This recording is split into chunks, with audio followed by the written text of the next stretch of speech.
In this episode, Dr. Joseph does a deep dive into PTSD and why and how traumatic events can trigger the disorder. It's so great to meet you. Yeah, I'm a fan. I've seen you all over the place, and now we get to sit down. And you are doing some really fascinating work in all areas of mental health. But PTSD specifically, when it comes to traumatic stress, is one of your big expertise. How did you end up in that space?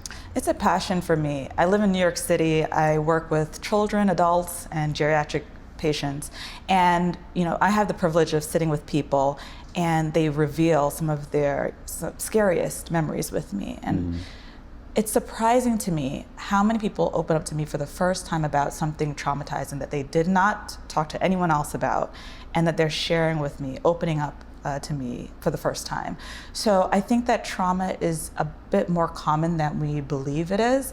Although the rates of PTSD are relatively low compared to other mental health issues, I think that trauma is more prevalent than we think it is. So it's important to talk about trauma, not just in terms of PTSD, but in terms of other areas of mental health and how it affects people every day. Yes.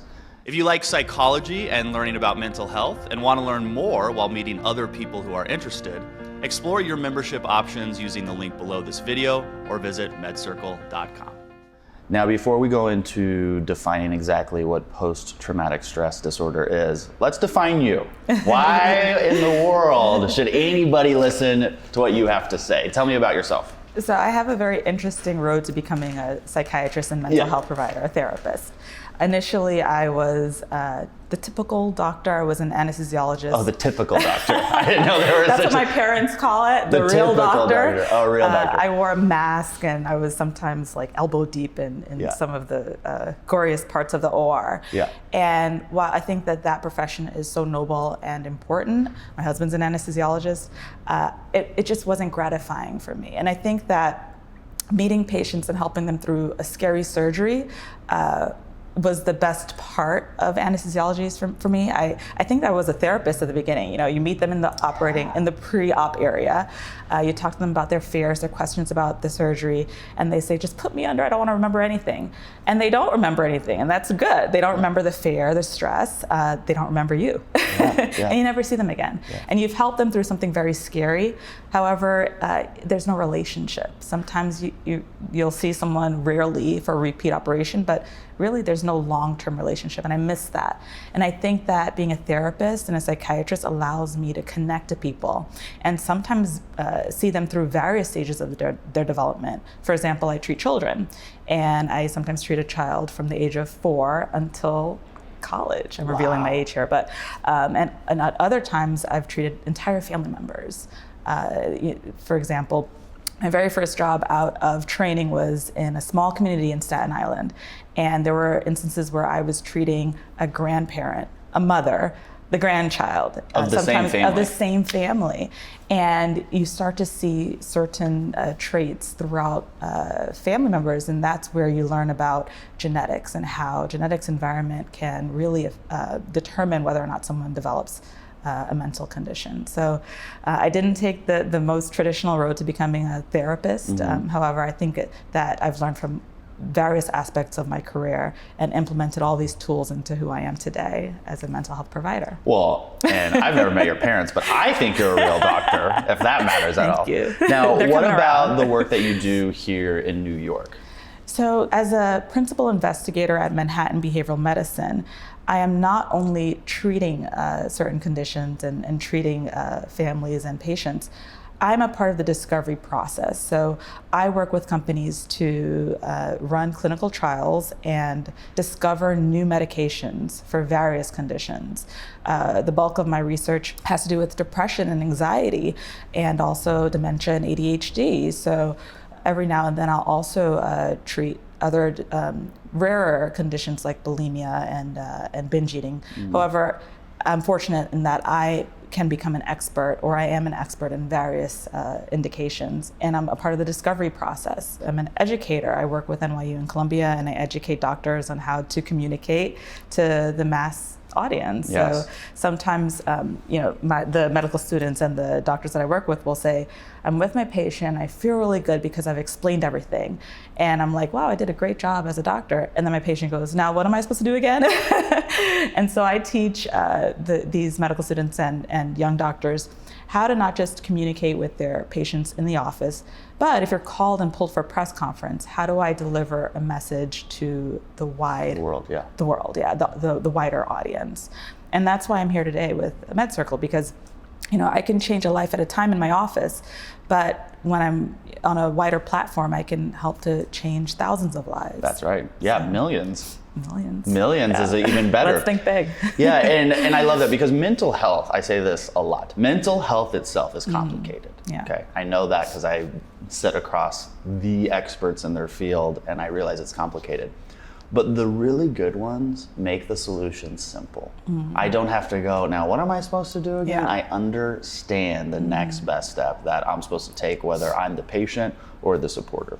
All right, let's get into PTSD. What is that? So post-traumatic stress disorder is a very medical way of saying that sometimes when people experience something life-threatening, something scary or dangerous, or they witness it happen to someone that they know or love, they can have a series of symptoms that can be quite disturbing, confusing, and life-changing. And so the person has to experience something life-threatening or be a witness to something life-threatening or dangerous or scary. They have to exhibit symptoms of avoidance. So they don't want to think about this thing. They don't want to be around things that remind them of this thing.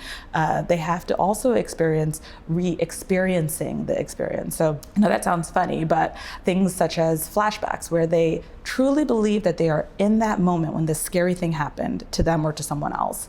Or they're having nightmares, and the nightmares are so vivid, they wake up, they're sweating because it feels so real. Or even intrusive thoughts, so thoughts that are so vivid that it is quite disturbing on a body level, on a physiological level. Also, someone has to exhibit symptoms of mood and cognitive effects. So that's a fancy way of saying that they can shut down, they can detach from the real world or from their loved ones, or they can't think as clearly as they did prior to the traumatic incident.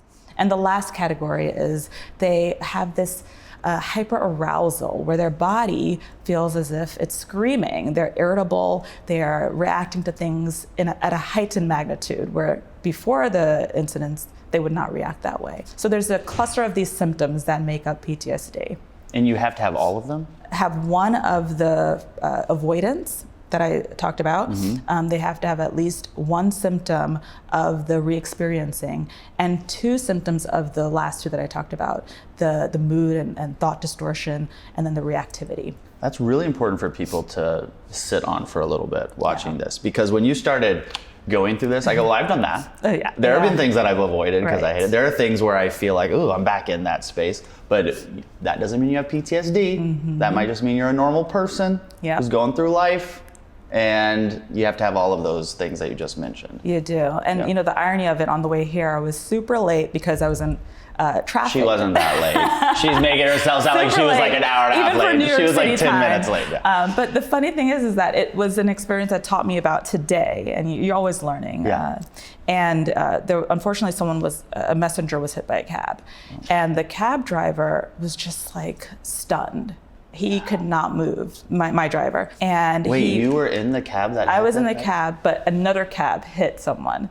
So we were passing by this accident, and my cab driver was like, oh my gosh, do you see that? And I'm like, whoa, that is scary. Back to preparing for the interview, but the cab driver was stunned. He said, because we were talking about where I was going and so forth and what I do. And he goes, I hit someone years ago and it still haunts me today. So his reaction to that was very different than mine. I've never experienced or been in a car accident. And I mentioned I was an anesthesiologist before, so I saw a lot of guts and gore and all that. So for me, I'm like, he's gonna be okay. I think he'll be all right, and I move on. But this accident really affected my driver. And so that was a lesson in how people react differently to different stress. So his experiences, his trauma with his own motor vehicle accident led him to react differently than myself, who I've experienced that trauma, but in a control setting, wasn't necessarily personal to me, and we reacted very differently. And it could have been that he was not even reacting to the messenger who was hit. He's back 18 years ago, or whenever it happened, where he hit that guy. The messenger, who wasn't even badly hurt. He was just like, you know, he got hit. You could see he was talking. But this cab driver, he hit someone in the past, and it was a lot more serious, and he was just so triggered by it. So, you know, it's just a funny story on the way here. Not so funny for them. Not so funny, but but very applicable. Right, yeah. What is happening on a neurological level when someone starts to develop PTSD? So I explain this to adults, children, and teachers, therapists all day. So I have the child version, which I think is very helpful for everyone, because the brain is so complex. It is the only organ that we cannot replace. If a brain, once the cells are gone, they're gone. And so it's a complex organ. However, it's also capable of so much change. So there are 3 parts of the brain that are key in PTSD. There's the fear center, the amygdala, and I call this the messenger. So the messenger, the amygdala, tells other parts of the brain how to react. People with PTSD have a larger amygdala. It's overactive. So it's constantly like, you're in danger. So it's sending that message to an nth degree to the other parts of the brain. So that messenger, that amygdala, is screaming all the time. So when does it get bigger? Over time. So you don't have trauma and then boom, it's large. Over time, if you are not, you know, and this is the thought, that if you're not in the right treatment, in the right setting, in the safe environment, and you're not able to cope with the trauma, over time that structure actually gets bigger. All right, so the amygdala gets larger. What is the second one? So the amygdala, the messenger, if it's hyperactive, it's telling the other parts of the brain that we should be freaking out here. And so the hippocampus is an important part of the brain that helps you to decide whether or not a situation is safe or unsafe. And so if you have the amygdala telling the hippocampus, we're unsafe, then you're clouding the hippocampus's judgment, and the hippocampus is the judge. So they don't really know if you're in a safe or an unsafe situation. And then you have the prefrontal cortex, which is super important for decision making. And so if you're getting information from your hippocampus and your amygdala that you're unsafe, how do you make a decision? How do you react? Making, like, based on like actual facts. You can't, because you're not getting the right information. And so those 2 other areas are actually smaller compared to the amygdala in people who have PTSD versus people who don't. Wow. And so there's I think that this is validating for people, because sometimes they think that something is wrong with me, and like, you can't see the amygdala, you can't see the hippocampus, you can't see the prefrontal cortex. These are not things that, you know, if you have asthma, you can see I'm not breathing well, but you really can't see these structures. And so when you tell people that we can actually image your brain, we can take a picture and show you that this is happening, this is real, this is physiological, this is part of you, and it's not your fault, then I think that that's extremely validating. It is. And with almost all mental illnesses, I'm sure there's some exceptions, there's this idea that the public has, or at least a lot of the public, as just get over it, snap out of it, stop being depressed, stop being so anxious, stop having PTSD. And we know you can't do that. That's like saying stop having the flu. Would you just stop? You know, you can't do that, because there's something going on a medical level. What are some examples of traumatic stress that causes PTSD? So what I tend to see in my office, and I think the most common, is the sexual trauma. So people who have either been raped or molested, and that's unfortunate. That's the most common in your experience? It is. That is so sick. It is. Yeah. And, you know, again, we're talking about silent epidemics. 1 in 3 children experience some form of abuse. So it's either physical or sexual. And children become adults. So you may ask yourself, well, 1 in 3, that's a lot. However, the rates of PTSD are not 1 in 3. So what happens? Where is the disconnect? And there are multiple triggers and multiple factors involved. Someone who, after an incident, is validated, you know, is told that it's not their fault, they're getting the right treatment, or they're removed from that situation, they're safe, they're less likely to go on to develop PTSD. Whereas someone who is unfortunately constantly re-traumatized and they're in that situation and they're not supported, they're more likely to go on and develop PTSD. That being said, it doesn't mean that you're unscathed after a trauma just because you don't have PTSD. People react differently. So there are some people who will have lifelong trust issues, or they may not go for a certain job or a certain position because of other aspects, low self-esteem, blaming themselves, or depression or anxiety. And some people cope by seeking help in terms of self-medicating with substances. And so just because someone doesn't end up having PTSD by the DSM diagnosis or the definition doesn't mean that they don't have other things to grapple with in life, such as depression or anxiety after a trauma. And the DSM being the Bible for mental health disorders. Yeah, it's how we all diagnose all of these different conditions. I sat down with Dr. Arrett in Los Angeles, and we did a series on PTSD and sexual trauma specifically. And she had a really wonderful and enlightening message on how important the supporter's role is as when you are the first person that the victim reaches out to share their story. And I want to share that with our viewers right now. So take a look at this. How the first person you tell about a trauma like sexual assault or sexual abuse responds to you is an enormous predictor of how much trauma you're going to have. Because if you tell somebody and they say, oh, I am so sorry you went through this and that must have been awful and I'm here, they're going to have one experience. If they go, what did you do? What were you wearing? What were you thinking walking around, like a free adult or child? If they blame the victim, which unfortunately people very often do that as their first response, or kids, for example, who come forward about abuse or bullying, and they have an unsupportive or bullying response in their school. If the administration and the other students turn against them, if they're made fun of, those kinds of things, those tend to lead to worse symptoms of depression. Very often we see suicidality. Dr. Judith, sexual trauma being number one, what would you say in your experience is the second most common traumatic stress that causes PTSD?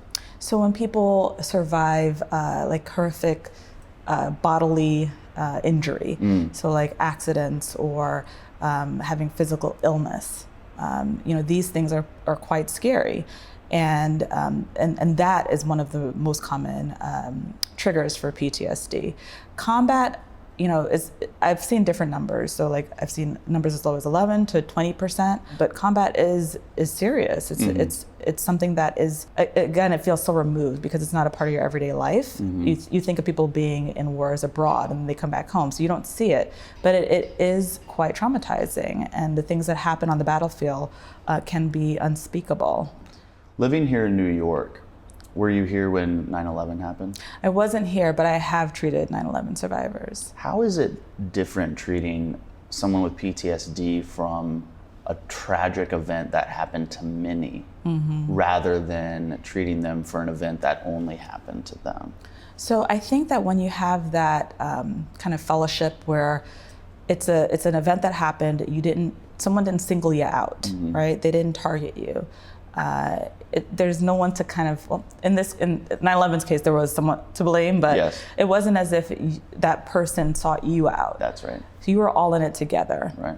And I think that can have a different feel and different repercussions versus someone who is targeted. Let's say someone who is sexually assaulted or robbed or attacked individually.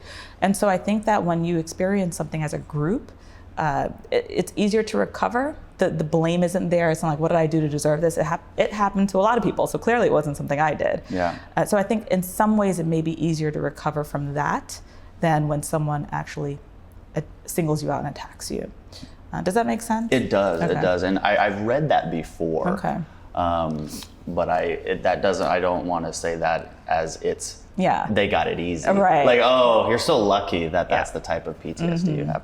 Let's talk about the different types of PTSDs. Uncomplicated PTSD, what is that? So that is basically what I explained earlier. When you have the avoidance features, one of the reliving the experience, and then two of the other ones, the mood and the thought distortions, and then the hyperactivity. Now, there's more complex PTSD, and I tend to see this in the children that I treat. So when someone is reliving trauma, when they are constantly being traumatized, or it's happening for a long period of time throughout various stages of development, they're more likely to develop a more complicated picture.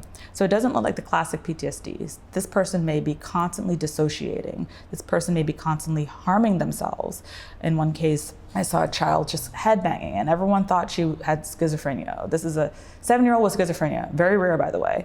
However, having the skill set that I have and the experience that I have, and knowing what's more common in children, trauma is more common than schizophrenia. Yeah. So let's see if she's traumatized. And it turned out that she was. She had been repeatedly traumatized throughout various foster homes and could not cope.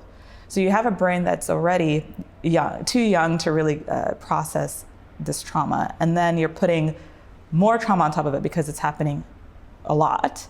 Every day in this case. 7 years old. In a 7-year-old brain who is not in a safe environment, who is not validated, who's being yelled at by people because she's banging her head. Stop doing that. What are you doing? You're gonna get hurt, or you're gonna hurt someone else, So it doesn't look like the classic PTSD. She's not gonna say, I've been having flashbacks, nightmares. She doesn't have that. She doesn't have the skills. So complex PTSD does not look like PTSD. It can look like very many different things. It could look like hyperactivity. It could look like ADHD. It could look like bipolar disorder. It can look like schizophrenia. And so that's where having a skilled clinician involved is helpful. Well, in our next episode, we're going to talk about the signs to look out for, both in kids and adults. For whether or not they have PTSD. So that'll be very helpful for people. Acute stress disorder. Now, is that PTSD or is that something different? So, and this is where I think the diagnosis and all of these terms can be confusing. But in mental health, that it's not like there's a blood test for that. Okay, you have it. Don't you wish, though? Don't you wish you could just go in there and go, look, do I have PTSD? And they go, you do. Your amygdala is like off the charts. Right. Okay, so we don't have that. We don't. So the choice that we do have is how do we make things standardized so that we can communicate across the world with other mental health providers and come up with valid studies, right? So how do we pick the right patients for certain studies, and how do we approach things in a systematic way, not just for our sake, so that's neat and organized, but so that we can find the appropriate treatments. So that's why we have this Bible, this DSM-5. So in the first 4 weeks post-trauma, if you're having some of these symptoms, that's considered the acute stress disorder, right? So you're not beyond 4 weeks. In some studies, they say 50% of people will no longer have the symptoms after 4 weeks. 50%. 50%. That's so you get into a horrific car accident. It starts the next day. You've got 4 weeks. 50% of the time after 4 weeks. In some studies, I know there's a study for everything, but for the sake of this conversation, 50% of the people will go through that stressful time during that month and then not develop PTSD. Right. And I've seen some numbers that are even higher because, again, you're thinking about people who have supports, how severe was the trauma, right? How life-threatening was it? So that's good for people to know, because I don't want someone to watch this and say, oh, my son or my daughter just had this traumatic event. They have PTSD. Right. Well, it's only week 3. So get them therapy and help, but they don't have PTSD yet. Okay, so continue. That's but then really there's some people who will continue beyond the 4 weeks to have these symptoms. And it's not just having these symptoms. These symptoms really disrupt their lives. So they may not be able to function at home. They may get into arguments with their children, with their loved ones.